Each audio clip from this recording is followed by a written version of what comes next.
In today's video, we will discuss the possible errors and how to rectify them when you do your paper 3 of CAIE AS physics examination.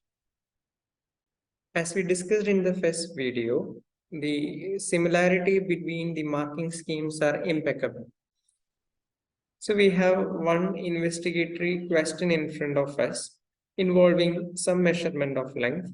And you can see, as I mentioned in the part 1, that value should be rounded off to the nearest millimeter. Now, you have to repeat the readings a minimum of 3 times. Unlike your first question, where you had to take minimum of 5 readings, you can take 3 readings here. So when you do that, you will be able to score these 2 marks allotted for this question.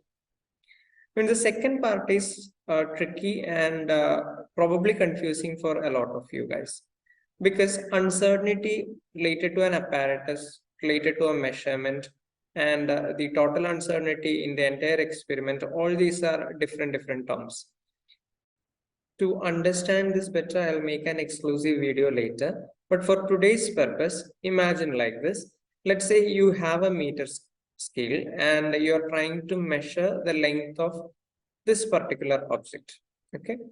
Let's say you can either align the 0 of your scale here, or you can align any other value. Okay. So if you are aligning some other value here, let's say here you are supposed to measure, the initial point is like 3.1 centimeter or something. Okay. And end point you got like 8.2 centimeter, something like this. So the length of this is 5.1 centimeter. But the problem is that when you align your scale here, the scale has a least count of 0.1 centimeter or 1 millimeter. So let's say this is 3 and this is 3.1, 3.2 and so on. So if you don't align it perfectly, which hopefully you may not be able to, this line can either like exceed this 3.1, where this line is very close to 3.1 or close to 3.2, or here also it is possible. The other way around is also possible. It is closer to 3 or closer to 3.1. The same thing may happen here also at the end point also. That is the uncertainty that you cannot get rid of. In those cases, you can have a maximum possible uncertainty of the least count divided by 2. Least count divided by 2. Now, this error or uncertainty can happen in the beginning and also at the end. So let's say total of 1 millimeter uncertainty you are obtaining. But that is not what you're supposed to write here. The possibility of error differ from experiment to experiment. Ideally, when the measurement of length is involved, you can take, let's say, 1 millimeter error in the beginning, 1 millimeter error at the end, total of 2 millimeter error or uncertainty. Okay. Now, there are moments. Now there are various answer keys. Now there are various marking schemes which insist on having error more than 3 millimeter. So on a safer side, you can write that your uncertainty is 3 millimeter. Now, how do we calculate the percentage uncertainty from this? Once you know the error or uncertainty in your experiment, as I mentioned, it differs from experiment to experiment. On a safer side, you can always opt for 3 millimeter. Let's say 3 millimeter, and this is specifically involving the measurement of length, not time or temperature or mass. Now, 3 millimeter, let's say you are taking as the uncertainty of this experiment. And you got the true value as, let's say, 15.1 centimeter or something like that. Now, what is true value? You are taking 3 readings here and you got, let's say, 15.0, 15.1 and 15.2. When you take the average of it, or the mean value is taken as the true value. So average value you will take it in denominator. The error, you will take it in numerator. So 3 millimeter in terms of centimeter is 0.1 centimeter into 100 will be your percentage uncertainty. Imagine the trial readings that you got was like 11.1, then 11.3 and 11.4. So when you find the average of this to find the uncertainty, obviously you have to take the true value or mean value or average value. Then you'll have to add all these three values and divide it with 3. So in calculator, if you put these numbers, you will get 11.26666 like that. So being an ideal student or ideal candidate, you may have a tendency to write it like 2.6 or 2.7 if you're rounding it off to 2 decimal place, and you may write it like centimeter. Do not do like this. The reason being, the apparatus that you use to measure these length is a meter scale, and it has a least count of 0.1 centimeter only. So your value has to be rounded off to exactly 1 decimal point. So you should not write like this, although you may have an intrusive thought to do like this. So it should be written as 11.3 only. There is one more way in which you can find the percentage uncertainty. That is by half range method. So you're basically finding 3 values here. So let's say you get a 15.0, 15.1 and a 15.2. In the half range method, you have to take the maximum value minus minimum value divided by 2 into 100. That is also percentage uncertainty. You can use this method only when these values are not equal. Okay, if you are getting 15.1, 15.1, 15.1, then you cannot use this method. By this logic, your uncertainty will be 0%, which is not acceptable. You will never be able to conduct an experiment with 0 error. This particular experiment, you are measuring various time intervals. So again, you need to have at least 2 measurements for this. One more point from the part 1 of this video series. When you are taking a range of certain values, sometimes they will give you in question to take values between, let's say, 80 gram to 140 grams, something like that. Again, on a safer side, you choose a value above this and below this, not including this.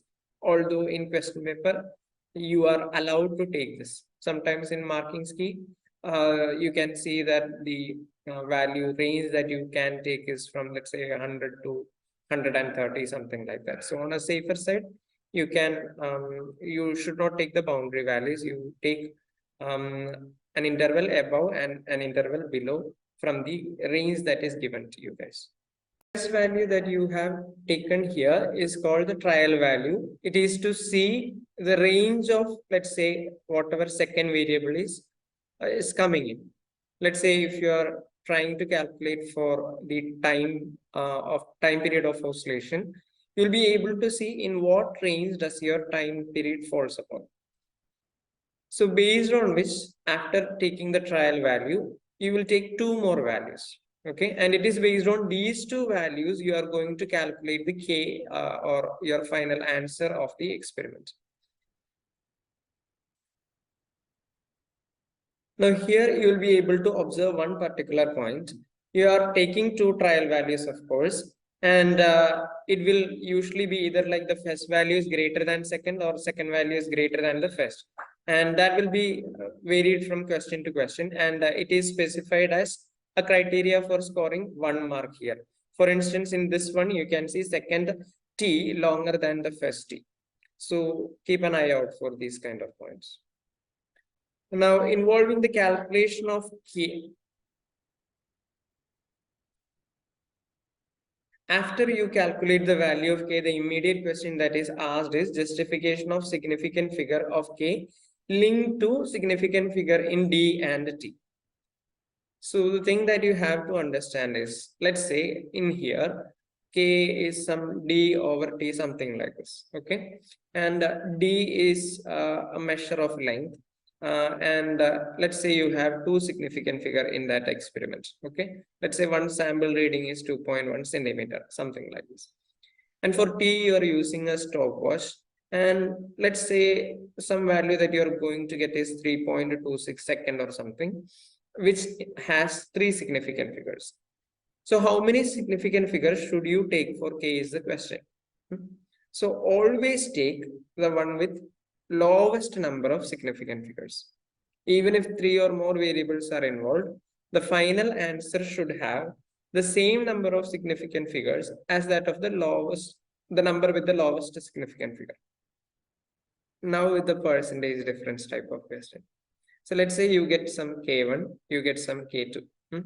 And in question paper, they will tell you a statement whether the percentage difference falls in like 10% range or 20% range, something like this. Ideally, you may get like this or may not get like this. So if you are not getting like this, it is perfectly fine. Your experiment is bound to have errors. That is why the last sub-question of 2 will be based on suggesting the possibility of 4 errors. So you are bound to make error more than this, the required value that is given. So how do we calculate this percentage difference and how do we justify is the question. For instance, let's say you get K1 greater than K2. Okay. In that case, first you have to find the difference. So K1 minus K2.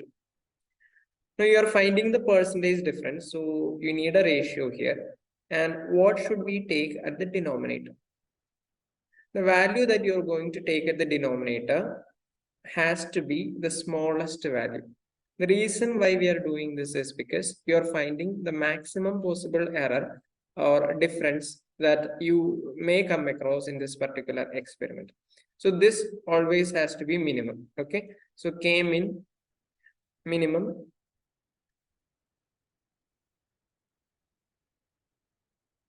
So K max minus K min divided by K min into 100 should be your percentage difference. The last part of this question, you are supposed to suggest 4 ways in which you can get an error in this particular experiment. Okay. So if it is involving like measurement of length or something, and you have, let's say, a string and it is attached to some mass or something, and you are supposed to measure the length of the string. Okay. Let's say in the question paper, it specifies that length is to be measured from the center of the rod to the point of suspension, let's say. But whenever you are using your scale, you know that you will not be able to perfectly align the starting point here and end point here. There will be parallax error. In addition to that, you are supposed to measure the diameter of this rod using a vernier or something to get the accurate reading. Okay. So whenever the length measurements are involved, one safe error that you can mention is to use a vernier calipers or a screw gauge. Okay. Now, if you are using like spherical objects or cylindrical objects, the thickness will not be the same at all the points. So in that case also, you need to use a vernier calipers or something. Okay. So the first part of this question involving suggestion of 4 different errors, and the second part involves how we can correct these 4 errors. So watch out for the possibility of errors whenever you are doing this experiment. Now, the first point which you can use is generic and pretty common to all the questions. And it should be phrased exactly as it is. 2 values of K are not enough to draw a valid conclusion. Okay. You're not supposed to say it is not enough, more values are needed. Sometimes you may also write where a graph is involved or something. More values of K has to be taken and you can plot a graph to draw a valid conclusion. This term is very important. You can do to improve your way of answering for this particular exam is to go through a minimum of 5 marking schemes. So for instance, here, okay, I am not even showing you the question. I'm just looking at the key, and I can see the difficult to roll clay into a sphere diameter of sphere varies. It's something that you can come across when you are doing this experiment. Okay, so whatever possibility of error that you can think of it while doing the experiment itself, so that you will be able to write it at the end of this question. Parallax error when measuring D, it is something that you can use, but you have to be specific where you are getting this parallax error. Do not just write parallax error. So go through various type of questions involving like focal length measurement, or measurement of mass, or measurement of time, and measurement of length. When you take like 5 or 10 marking schemes like this, you will be able to cover all those possibilities that you may come across. Okay, and go through the errors or the possibility of errors mentioned in that experiment, and you will be able to figure out some generic pointers that you can use everywhere. Okay, now if you are writing like 4 pointers here, corresponding correction should be written here. Okay, for instance, 2 k values are not enough to draw valid conclusion, and what do we have to do to rectify? Take more readings and plot a graph. Do not just write take more readings, yeah, or calculate k values and compare. Again, do not just write calculate more k values. You have to compare it. So corresponding to this, you can say that improved method to make a perfect sphere. So based on the suggestions that you're giving, write the possible corrections as well. Okay. I hope you will all do well in your examination. All the very best. Thank you, guys.